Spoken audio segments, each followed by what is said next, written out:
अनंत कोटि ब्रह्मांड नायक सदगुरु भगवान के चरणों में कोटि कोटि वंदन। सभी को हर हर महादेव, जय बाबा की। और बाबा सबका कल्याण करे, भला करे। और नवरात्र जैसे संपन्न हुए और आप सभी को बहुत बहुत आशीर्वाद, बहुत बहुत बहुत बहुत आशीर्वाद है सभी को। और कुछ लोगों ने मैसेज किया नाम को लेकर, तो उन्हें भी उन्हें काफ़ी लोगों के नामकरण जो किए इस बार जिनके, और उनको बता दिया है। देखो, जो गुरु नाम है वो क्या करता है कि आपके जीवन में बदलाव तो होगा ही, निश्चित ये तो होता ही है कि जन्म ना जायते द्विज जन्म ना जायते शुद्र संस्कार द्विज द्विज का अर्थ है दूसरा जन्म। जब गुरु से हम ज्ञान लेते हैं और हम एक नाम की कामना करते हैं तो उससे भी हमारे जीवन में बहुत बदलाव आ जाते हैं। बहुत ही जो पीड़ाएं हैं, जो छोटी मोटी दिक्कतें हैं, और उनमें भी हम बदलाव अनुभव करते हैं। हमारी प्रगति को लेकर, हमारे ज्ञान को लेकर, विशेषतः ज्ञान और भक्ति का मार्ग है वो प्रशस्त होने लगता है। ये ऐसे पुरान संतों का मानना है, सिर भक्तों का मानना है। तो काफ़ी माताओं बहनों के और कुछ लोगों के नाम बताए, और बहुत बहुत आशीर्वाद उनको भी, और जिनके नहीं पता या भेजे हैं। और वो लोग वो मैसेज तो व्हाट्सएप वाला तो चला नहीं मुझसे, उसमें बहुत ऐसा कभी ये मेल भेजो, कभी ये भेजो, इतना होता नहीं है, इतनी परेशानी नहीं सहन कर सकता ये मोबाइल के चक्कर में। वो टेलीग्राम है, उसमें नंबर सेव कर दिए, यही नंबर यही है, और उस पर आप मैसेज करो, उसमें भी आप रिकॉर्ड करके भेज सकते हो। वो ऐसा ही चलता है जैसा ये चल रहा है, ठीक है। और वो चलेगा तब उससे मैसेज कर दूंगा, अन्यथा आप उस पर टेलीग्राम पर यही नंबर पर मैसेज कर दें। और इस पे मैंने इसी पे लोगों के नाम करके वापस मैसेज भेजे थे, तो सभी लोग इससे देख ले, जुड़े, जिससे जो जुड़ ना पाए। और वहाँ मैसेज कर सीधा मैसेज करते हैं तो भी मैं मैसेज पढ़ता ही हूँ, अन्यथा आप इस टेलीग्राम पे कर दें अपना नाम खोलकर लेकर। बाकी तो सब लोग कर ही रहे हैं। और 16 तारीख को देखो, 16 तारीख को शरद पूर्णिमा है। मैंने जीवन में 4 जो विशेषता दिन है वो बहुत मायने रखते हैं। मैंने बहुत निजी अनुभव है मेरा इन दिनों को लेकर कि इन दिनों से अगर कोई दिन इन दिनों में कुछ करता है तो उसका बदलाव जीवन पर आता है। ये इसमें 1% कहते हैं रति मात्र भी फर्क नहीं है। इसमें 4 नवरात्रा और एक सावन का महीना और एक विशेष दिन है प्रगति के लिए। मैंने ये अनुभव नहीं किया कि दीपावली पूजा से लोगों के जीवन में बदलाव आया कि नहीं आया। और ये ज़रूर मैंने अनुभव किया कि दीपावली पूजा एक पर्व है। कभी हम कैसी परिस्थिति होती है तो मना नहीं पाते। बहुत बार ऐसी होती है कि हम कोई हो जाए परिवार में दुर्घटना, तो हम उसके कारण हम दीपावली भी मना नहीं पाते, बहुत लोग नहीं मना पाते। लेकिन एक माता लक्ष्मी का ये कहीं कहीं उजागर है, कहीं नहीं पता है, कहीं ये बातें बोलते हैं लोग, कहीं नहीं पता किताबों में वगैरह। लेकिन ये बात मैंने शुरू से 4 वर्ष हो गए, मैंने हर बार ये कहा कि एक शरद पूर्णिमा दिवस है, दिन माता लक्ष्मी का ये अवतरण का दिन है। और दीपावली भगवान राम जब भगवान विजय प्राप्त करके आए रावण पर, लंका पर, तब जाके वो उनके आगमन पर शुभता के लिए दीपक जलाए और माता लक्ष्मी का पूजन किया कि धन धान्य से जगत परिपूर्ण रहे। वो तो हमें करना है एक पर्व की भांति। लेकिन जब शरद पूर्णिमा है, ये माता लक्ष्मी का अवतरण का दिन है, जब भगवान के अवतरण का दिन हो वो विशेष मनाना चाहिए। और साक्षात माता तो नारी स्वरूपा है, शक्ति स्वरूपा है। देखो, स्त्रियों को की बातें जब हम करते हैं तो इनकी एक छोटा सा संसार है, आप अनुभव करो। ये माता पर नहीं कह रहा हूँ, आप सब लोगों पर ही कह रहा हूँ। इनका एक छोटा संसार होता है, इनका कोई बड़ा नहीं है कि ये जगत से बाहर निकलें, दुनिया को देखें। मतलब ये करती हैं। आजकल तो ज़माना है तो माता-बहनें संघर्ष भी करती है और परिवार का पालन-पोषण भी करती हैं। तो सबको बहुत-बहुत आशीर्वाद के ईश्वर आप पर सदा मेहरबान रहे। लेकिन इनका एक छोटा-सा संसार है। एक पति, 2-3 बच्चे, ससुराल, माँ-पिता, बस। एक छोटा-सा और समर्पण का स्वरूप है स्त्री। एक अब इसे सुनता ही हूँ, आप लोग कभी-कभी ऑडियो भेजते हैं तो उम, ये अचंभा हो जाता है कि पता नहीं है कि स्त्री इतना कैसे कर पाती है, ये पुरुषों में नहीं है। पुरुष समर्पण के इसलिए बहुत जगह स्त्रियों को छूट दी गई। क्यों? देवताओं में, विद्याओं में, ज्ञान में, सब जगह जहाँ स्त्री का कहते हैं ना आरक्षण पहले मिले, ये बात सब जगह देवताओं में भी लागू की गई। स्त्री का मान-सम्मान बना रहे, ये सब रहे। क्यों? आप देखिए कि एक स्त्री के मान-सम्मान के लिए करोड़ों लोगों की आहुतियाँ दे दी गई। क्यों?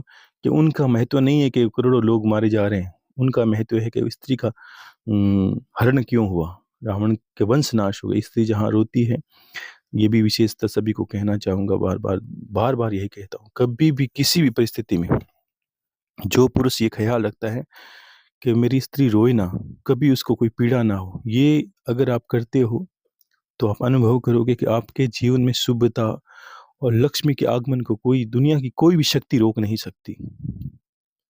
अगर स्त्री आपके पक्ष में खड़ी है, वो संघर्ष में खड़ी है, तो अंत में ये मैं कह नहीं कहता कि आज खड़ी है तो आज विजय हो। अंत-पंत आपकी विजय निश्चित है और आपका संघर्ष सफल होगा और आपका नाम, प्रतिष्ठा सब कुछ बनेगा। सब कुछ बने, कुछ नहीं रहेगा पीछे। अगर स्त्री आपके संघर्ष में खड़ी है, आपके सुख-दुःख में खड़ी है। लेकिन वो खड़ी कैसे? एक तो देखो विवाह करके लाते हैं तो बस वो कहाँ जाए, बेचारी खड़ी है। हम पुरुष है तो उसको दबाने का प्रयास करते हैं, ये करते हैं, ये गलत है।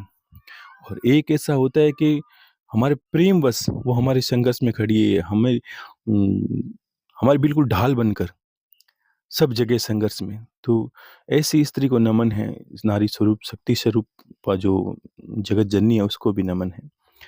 लेकिन ये बार-बार मैंने कहा, बार ही 3-4 बार कह चुका हूँ कि यत्र पूज्य नारी नमन्ते तत्र देवता। जहाँ स्त्रियों का सम्मान और मान-सम्मान, प्राण प्रतिष्ठा की रक्षा होती है, वहाँ देवता दूर नहीं रहते। उस घर में तो लक्ष्मी का वास रहता ही है, कोई दुनिया की कोई शक्ति रोक नहीं सकती। और उस पुरुष को कोई प्रगति के लिए रोक नहीं सकता जिसकी स्त्री स्वयं उसके पास खड़ी है प्रेम के बस। जो हर परिस्थिति में अपनी स्त्री का मान-सम्मान की रक्षा करे, उसी को आप मर्द कह सकते हो, पुरुष कह सकते हो, पुरुषार्थ कह सकते हो। आजकल तो क्या कहें कि कैसा ज़माना हो गया कि स्त्रियों पर लोग हाथ उठा देते हैं। कहीं-कहीं अभी तो नहीं, पहले शुरू-शुरू में मैसेज आए थे बहुत लोग, तो सोचने पर मजबूर हो जाता कि क्या कहें? कि पति नशा करते हैं, कोई मारते हैं, ये कैसे कर सकता है आप लोग? ये अपनी ताकत वहाँ दिखाते हो अपने पुरुष स्त्रियों पर कि उसको मारो, काटो, डूब के मर जाना चाहिए। अगर ऐसी परिस्थिति आपकी रहती है तो आपको जीने का अधिकार भी नहीं है। अगर स्त्री पर हाथ उठाते हो, आप स्त्री को गाली-गलौज करते हो तो आपको ये जीना उचित नहीं है आपके लिए, जीवन भी नहीं है। आपके लिए नरक निश्चित है, आपने तय भी कर लिया, ध्यान रखना। तो हर परिस्थिति में अगर पुरुष हो, मर्द पुरुषार्थ वहाँ दिखाओ कि हर परिस्थिति में अपने स्त्री की रक्षा करो, उसके मान-सम्मान की रक्षा करो, उसकी ज़रूरतों को पूरा करो। इसलिए समर्पण क्यों कहा? अब पुरुष का कितना बड़ा संसार है, वो घर से कहीं जाए तो उसे कोई रोक-टोक नहीं, ये नहीं, वो नहीं, कहीं किसी चीज़ की दिक्कत नहीं, सब जगह उसके दुनिया पूरी संसार पूरा खुला पड़ा है। लेकिन स्त्री का संसार देखो, पति, ससुराल, बच्चे बस। और हाँ, वो 1-2 मुश्किल से कोई मित्र बन गए, बाकी ये छोटा संसार है उसका। अब ऐसी समर्पण स्त्री आपको कोई कहे कि जीवन भर जिस घर में रहना है उस एक नाते के लिए तोड़ के आ जाओ और आपके साथ रहो, तो आप तो विवाह करके लेके आए हो, आप रहने थोड़ी गए हो। और वहाँ वहाँ पर आपके एक आपके पीछे-पीछे पूरे घर का कहते हैं ना कि ससुराल में क्या नहीं सहन करना पड़ता। तो मात्र एक आपके रिश्तों निभाने के लिए वो भी स्त्री सासू, ससुर सबका सुनती है। तो बताओ क्यों सुनती है? क्योंकि एक आपके रिश्ते में उसका समर्पण है। और अगर कोई बहुत बार ऐसा होता है, एक बीच में भी मैंने सुने कुछ लोग माताओं बहनों के हैं कि परिवार जो पीहर वाले हैं वहाँ भी उनका अभिमान सम्मान रिश्ते शादी होने के बाद नहीं होता या ससुराल में नहीं होता, तो इन चीज़ों का कितना कितना दुखमय जीवन बन जाता है, बताइए आप। और कोई पुरुष ही उसके साथ ऐसा करे साथ, तो उसका तो आप ये सोचोगे ना ससुराल ना पीहर ना पुरुष, तो उसका तो वो जीवन कैसे चलेगा। और किसके भरोसे वो खड़ी है संसार में। तो फिर तो कहोगे राम ही मालिक है। तो ऐसा कभी नहीं करना, हर परिस्थिति में अपनी स्त्री की रक्षा करना, हर परिस्थिति में नारी नारी सम्मान के लिए खड़े होना, कभी भी स्त्री को अकेले नहीं छोड़ना चाहिए। और विशेषता पीड़ा बीमारी में कहते हैं कि पुरुष के संपत्ति नहीं होने पर अगर पत्नी खड़ी रहे पास में, तो वो वास्तविक पत्नी है। आपके पास कुछ नहीं है लेकिन स्त्री आपको ढाढ़स बंधा रही है, चिंता मत करिए सब होगा, तो समझ लेना चाहिए वो सर्वोत्तम और श्रेष्ठ नारी है। और आप पीड़ा में हो, दुख हो, आपके अंदर शारीरिक पीड़ा है, और जो पति आपकी सेवा कर पाए, आपका ध्यान रख पाए, वो नर पुरुष है, वास्तव में पुरुष है, मर्द है, उसकी निशानी है वही है कि वो वास्तव में पुरुष है। इस कि पुरुष की आर्थिक स्थिति में जो स्त्री खड़ी रहे वो स्त्री है, और जो पत्नी की बीमारी में और जो उसकी पीड़ाओं में उसके पास खड़ा है वो वास्तविक मर्द है, वो पुरुष है। ये परख होती है। और जहाँ स्त्री का सम्मान नहीं करते तो आप भूल जाओ कि दुनिया में आप प्रगति करते हो सकता है प्रगति कर लिया आपने, लेकिन आपने नरक का चयन भी किया, आपके साथ दुर्गति भी होगी, ये ध्यान जरूर रखना आप। ये कोई मेरा कथन नहीं है, ये उनका कथन है जिन्होंने सृष्टि बनाई है। हो सकता है मेरे कथन पर विश्वास नहीं है, लेकिन ये मैं क्या जानता हूँ, और मैंने देखो मैं अनुभवशाली हूँ, तो मैं अनुभव से अनुभव ये देखता हूँ कि हाँ किसके साथ क्यों हो रहा है, ये क्या कर रहा है, इसका कर्म क्या है। उसके कर्मों के आधार पर दंड मिलता है। कभी भी विवाहित स्त्री आपकी जो है उसको छोड़ के दूसरी स्त्री के बारे में चयन करना, बहुत लोग कितनी नीचता में चले गए, शर्म आती है इसी बातों। लेकिन क्यों कि उनके प्रति स्त्री का सम्मान नहीं है। तो ऐसे पुरुषों के लिए ये मैं नहीं मानता कि दुनिया में कोई जगह होनी चाहिए, नहीं होनी चाहिए। वो सिर्फ उनकी वजह से तो ये भूमि पर भार है। उनकी ये बहुत बड़ा अपराध है। अगर स्त्री आपने हो सकता है कोई गौ माता की हत्या नहीं किया, आपने हो सकता है नशा पता कुछ नहीं किया, हो सकता है आप अच्छे साबित हो समाज में, और आपकी स्त्री आपकी वजह से दुखी है, आप उसको मारते हो, पीटते हो या उस पर कोई अत्याचार करते हो, तो समझ लेना चाहिए तो भी आपने अपनी दुर्गति का चयन जरूर कर लिया है। तो ऐसा कभी नहीं करना, हमेशा स्त्री के साथ प्रेम से रहो। परिवार ही वही है, और उसका छोटा संसार, उसे छोटी-छोटी खुशियाँ चाहिए। क्या है, कोई कपड़े माँगती है, छोटी-मोटी गहने माँग लेती है, कोई बच्चों के लिए, कोई तो ऐसी स्त्रियों को किन में खुशी मिलती है? ये मैं अपना व्यक्तिगत या कुछ छोटी बात आपको अनुभव वाली यही कहता हूँ कि अगर स्त्री को एक जन्म दिवस बहुत प्रिय होता है, आप उसको याद रखो तो वो बहुत खुश होती है। उस और कभी भी कितनी दुखी हो उससे कुछ कोशिश ये करो कि हर देख ये बात अलग हो जाएगी, आप थोड़ा अनुभव करोगे कि हर कभी भी कहीं जाओ इधर-उधर, तो उसके लिए कुछ ज़रूर लेके आओ। घर में अंदर घुसते ही लक्ष्मी का प्रभाव किस घर में ज़्यादा होता है कि जो पुरुष घर में घुसते ही अपनी माँ और पत्नी के लिए कुछ न कुछ या अपनी पुत्री के लिए कुछ लेके आता है ना, घर के बाहर कमाने के लिए जाए, कुछ लेके आए, तो मैं आज लिख के देता हूँ आपको गुरु होने के नाते, उस घर में लक्ष्मी माता कभी जाएगी नहीं। आप कुछ भी कर लो, कोई भी अपराध हो जाए, अगर ऐसा भी आपने कृत्य जीवन में अपना लिया तो भी कुछ नहीं हो, आपके घर में आस्तिक संकट तो आ ही नहीं सकता। आप मेहनत करो और चित्त में रखो कि आज माता है वो भी स्त्री का स्वरूप ही है, वो भी लक्ष्मी का स्वरूप है। माँ के लिए कुछ लेके कुछ खाने के लिए, चाहे वो आप मान लीजिए कि आपको आप पति-पत्नी में ज़्यादा प्रेम है, तो चाहे आप कोई आजकल तो ले जाते हैं लोग आइसक्रीम जो कुछ भी, तो वो जिस दिन आप घर में घुसोगे वो आपके हाथ में कुछ देखेगी तो वो दिन भर की सारी पीड़ाएँ, थकान उसकी दूर हो जाएगी। अब ऐसा नहीं कि आपकी उस आइसक्रीम से या छोटे कोई खाने-पीने की वस्तु से, उसके कपड़े से आपकी उसकी क्षुधा शांत हो जाए, लेकिन उतने में उसकी जो खुशी का है ना, कभी-कभी ऐसी खुशियाँ होती है छोटी, उनका छोटा संसार है मैंने कहा। वो इतने में इतना खुश हो जाती है कि बस पूछिए मत। और आपके प्रति समर्पण और प्रेम उसके अंदर में बहुत बढ़ जाता है। तो उसके हृदय में स्थान पाना ही परमात्मा, या आप समझ लीजिए जगदम्बा का इस अंदर हृदय में स्थान पाना है। जिसने स्त्री के हृदय में स्थान प्राप्त कर लिया, उसने ये समझिए कि साक्षात जगत जननी को जीत लिया। ये ध्यान रखना आप। इसी को देवताओं ने कहा, यत्र पूजिए नारिये रमन्ते तत्र देवता। एक पूजा की बात ही। आप सब करो और फिर देखो, आप आपकी हर परिस्थिति में वो खड़ी रहेगी।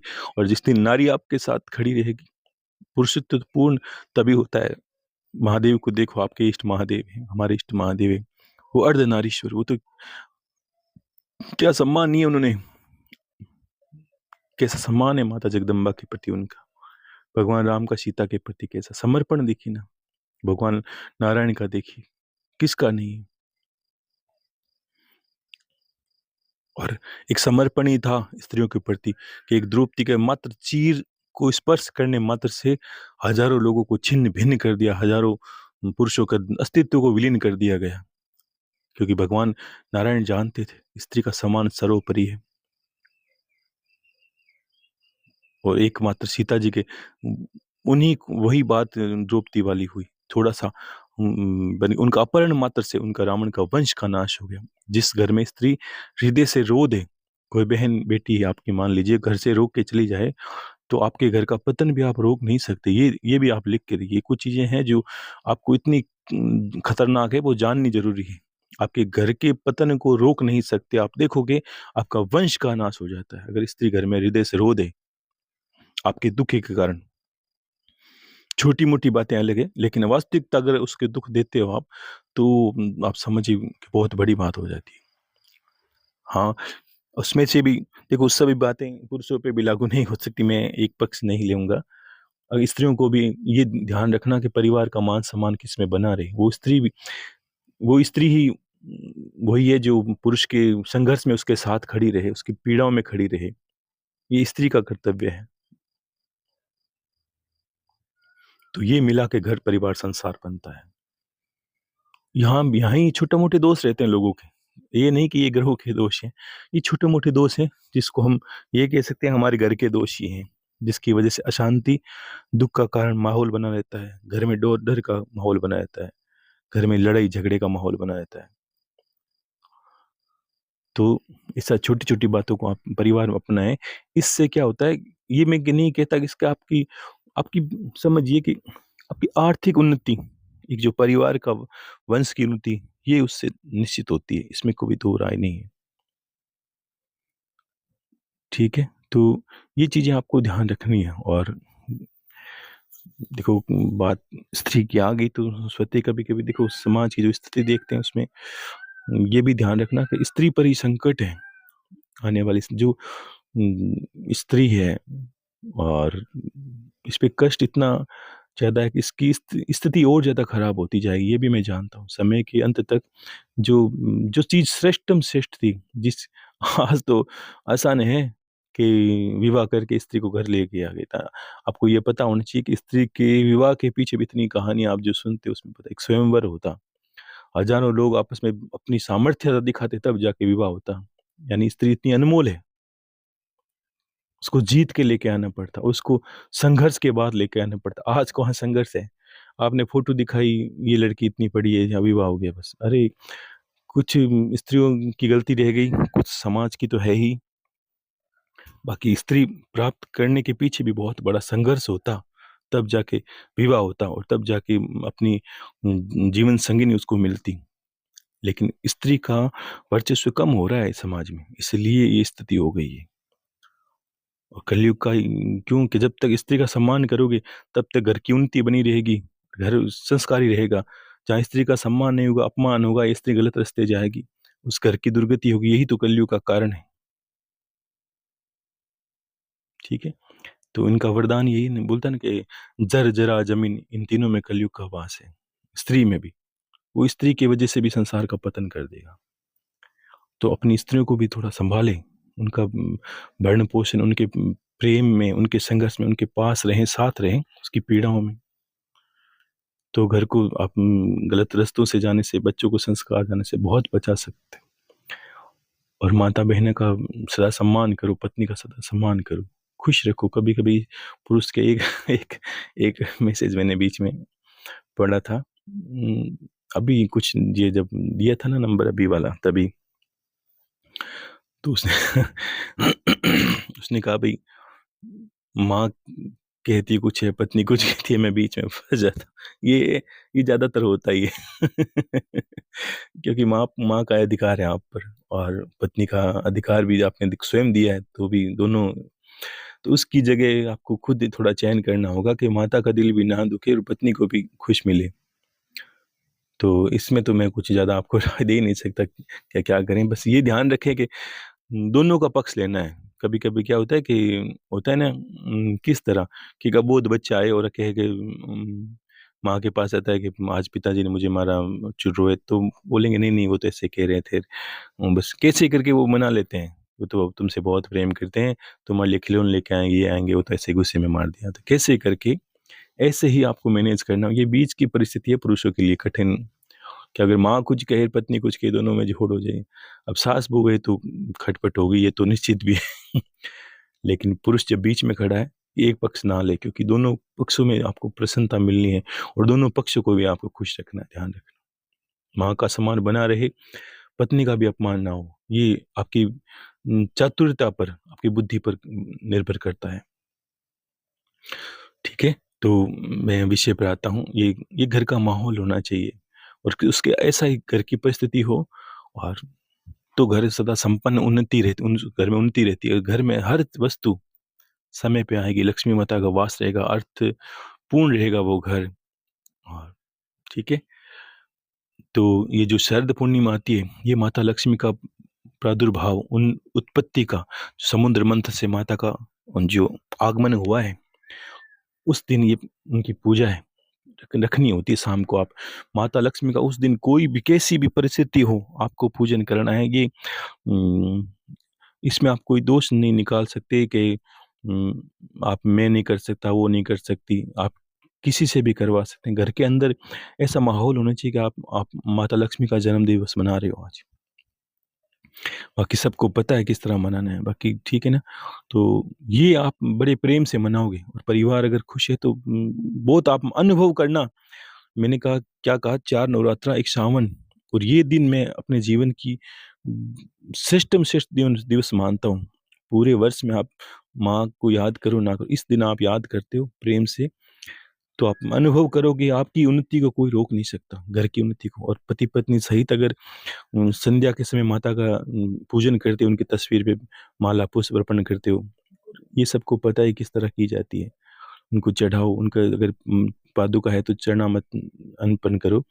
माता लक्ष्मी को बहुत मिठाई अधिक प्रिय है। खीर आपको बनानी है, चंद्रमा की रोशनी में रखनी है, पूर्णिमा को खानी है। वो 14 की रात्रि को आती है शरद पूर्णिमा, वो मनानी है। सुबह आप खीर का भोजन लगाओ, रात को वो खीर माता लक्ष्मी को चढ़ा के चंद्रमा की रोशनी में रखनी है, ठीक है ना। और वो खीर पूरे घर को प्रसाद के रूप में आप खिलाओ। लेकिन पहले माता लक्ष्मी को भोग लगाना है, उनका जन्म दिवस मनाना है। जैसा आप मनाते हो समय के अनुसार, आज कैसे मनाते हो थोड़े अपने तरीके से भी, लेकिन आपको घर में और परिवार में सबको पता होना चाहिए कि ये माता लक्ष्मी का जन्म दिवस है। तो आप अनुभव करोगे कि वो भी माता एक स्त्री स्वरूपा है, तो उनको जन्म जन्म दिवस में बहुत प्रिय है। किसी भी देवता का प्रादुर्भाव का दिवस होता है ना, वो बहुत गुणी होता है, हर देवता को वो प्रसन्न करता है कि उसकी उत्पत्ति का दिन कोई मनाए। बहुत बहुत मनाना चाहिए, कभी आपको नहीं भूलना है। तो इसके इससे उससे बहुत प्रसन्नता मिलती है। हर कोई आपको आज छोटे-छोटे बच्चे हैं, आप मान तो नहीं, किसी को कहो आप आपका जन्मदिन की बहुत-बहुत शुभकामनाएँ, वो खुश हो जाता है भाई। मेरे ज जन्म, ये नहीं कहने का अर्थ है कि उनके अस्तित्व में होने के दिवस को लोग मनाएँ तो कितना अच्छा लगता है। उसे लगता है कि हाँ, उम, मेरा भी नाम चल रहा है, मेरे मुझे भी लोग मानते हैं, ऐसा। लेकिन भगवान को तो विशेष मानना ही चाहिए, जिनकी उन्नति का आशीर्वाद सदा हम पर बना रहता है। ठीक है ना? तो 14 की रात्रि को आप नहा धो के परिवार के साथ बैठो, प्रेम से अच्छे वस्त्र पहनो, और माता लक्ष्मी के पूजन जगह-जगह और अच्छा करना है, तो पूजन पाठ के पास हवन कुंड आपको पता है, हवन तो साक्षात कहते ना, यज्ञ तो साक्षात विष्णु स्वरूप है। तो माता लक्ष्मी का पूजन पाठ करके पास में हवन कुंड रखो, और ज़्यादा नहीं तो कम से कम, ज़्यादा तो बहुत बड़ा हो जाता है, लेकिन आपको इतना, ये भी बहुत ही बड़ा है। जन्मदिवस मनाते हो, खीर बनाओ, कुछ मिठाई चढ़ाओ माता को, उसको चरणामृत वगैरह चढ़ा के, चरणामृत बनाना है। केसर आपकी पूजा में विशेष होना चाहिए, केसर और इत्र, सुगंध माता को प्रिय है, ठीक है। और उनकी पादुका को स्नान कराओ, है तो, नहीं तो उनकी तस्वीर पर तिलक लगाकर केसर का, उनको केसर की खीर अर्पित करो, मिठाई चढ़ाओ। पूजन पाठ माला से अर्पण करने के बाद में हृदय से उनके सामने धूप दीप करो। और एक हवन कुंड आपके पास है तो कम से कम 101 कमल गट्टे, 101, 100 और 1, 101 कमल गट्टे आपको मिल जाएंगे बाजार में। वो बाजार लाओ, सुबह उसको हल्का सा क्या करो आप, गौ माता के घी में, एक कटोरी में थोड़ा घी डाल के उसमें भिगो दो, सब पर थोड़ा थोड़ा घी लग जाए, घी के अंदर रख दो उसको, ठीक है। और शाम को समय देखो जोर से वो फटेंगे, फटते हैं वो ऐसे, अब गर्म होते हैं तो उछलते हैं, थोड़ा ध्यान रखना। बाकी 101 कमल गट्टे की आहुति माता लक्ष्मी को अर्पित करो। पहले घर में बनाया वो भोजन अर्पित करो हवन कुंड में, ठीक है। ओम लक्ष्मी स्वाहा, माता लक्ष्मी का नाम लेकर माता को प्रसाद चढ़ाए, वो प्रसाद उनको चढ़ा के हवन कुंड, हवन कुंड अग्नि देवता का आह्वान ये होता है कि अग्नि देवता हमारे और देवताओं के बीच में माध्यम है। जब भी हम कोई चीज चढ़ाते हैं, अग्नि देवता की पत्नी है स्वाहा देवी, और जैसे हम स्वाहा बोलते हैं, अग्नि देवता उस भोजन को ग्रहण करते हैं, और उससे जो ऊर्जा बनती है, स्वाहा देवी उन देवताओं को पहुंचा देती है जिनका हम नाम लेकर आहुति देते हैं। ये ऐसा होता है। तब अग्नि देवता को एक प्रसाद चढ़ाकर हवन कुंड में एक जो प्रसाद बनाया खीर वाला वो भी चढ़ाएं। उसके बाद 101 कमल गट्टे जो आपने घी में भिगोए हैं, वो एक एक करके आप उसमें आहुति देते जाओ। और उसका एक मंत्र है, आपको यज्ञ देवता विष्णु का स्वरूप है, तब आपको माता लक्ष्मी को खुश करने के लिए, माता लक्ष्मी हरिप्रिया है, भगवान जब नारायण का नाम उनके साथ जुड़ता है वो और ज़्यादा प्रसन्न होती है। एक तो उनका जन्मदिन, और उनको आहुति देते हो, कमल गट्टे उनके प्रिय है, तो आपको ये कमल पर कमल वासिनी है, तो आपको सबको पता है ये जो लक्ष्मी गायत्री है इसको बोलते हैं ओम महालक्ष्मी च विद्महे विष्णु पत्नी धीमी तन्नो लक्ष्मी प्रचोदयात्। फिर से सुन लो आप सभी लोग, ये ऐसा लिखे मिल जाएगा, लेकिन आप ओम महालक्ष्मी च विद्महे विष्णु पत्नी च धीमहि तन्नो लक्ष्मी प्रचोदयात्। स्वाहा बोलना है इसके पीछे, पहले ये मंत्र बोलना है, उसके बाद स्वाहा। जब स्वाहा बोलो तब एक कमल गट्टा हवन कुंड के अंदर डाल देना है, फिर वापस एक कमल गट्टा उठाना है, फिर वापस यही बोलना है। धीरे इसलिए बताऊं कि माता मैंने थोड़ा उलझ जाती है। फिर दूसरा कमल गट्टा उठाएं, और घी से वो सने होंगे सब, घी घी की कटोरी में रखने या घी के पात्र में रख दें, उसमें से उठाकर डालने, आपको अलग से घी उसमें डालने की जरूरत नहीं है, ठीक है। तो तन एकदम ऐसे ऐसे होनी चाहिए, घी से जैसे झर रहे हैं, यानी घी में जैसे एकदम घुल रहे हैं, घुल घी के अंदर ही उसको उठा के उसके अंदर डालना है, साथ में घी की आहुति उसमें अपने आप चली जाती है, ठीक है ना। थोड़ा घी ज़्यादा रखे हल्का कटोरी में, ठीक। गाय के उपलों से हवन कराना है, ये भी ध्यान रखो आप, ठीक है। तो आपको ये कहना है ओम महालक्ष्मी च विद्महे विष्णु पत्नी च धीमहि तन्नो लक्ष्मी प्रचोदयात्।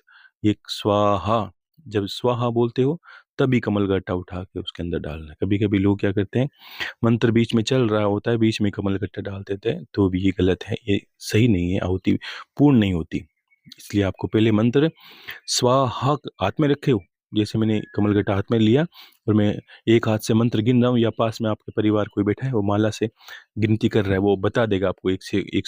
नहीं तो कमल गट्टे आपने गिन के रखे हैं, आपको गिनने की जरूरत नहीं है। 101 कमल गट्टे पानी घी में भिगो कर रख दें, जब अपने आप वो खत्म होंगे तब आपको पता चल जाएगा आपकी एक माला की आहुति पूरी हो गई है, ठीक है।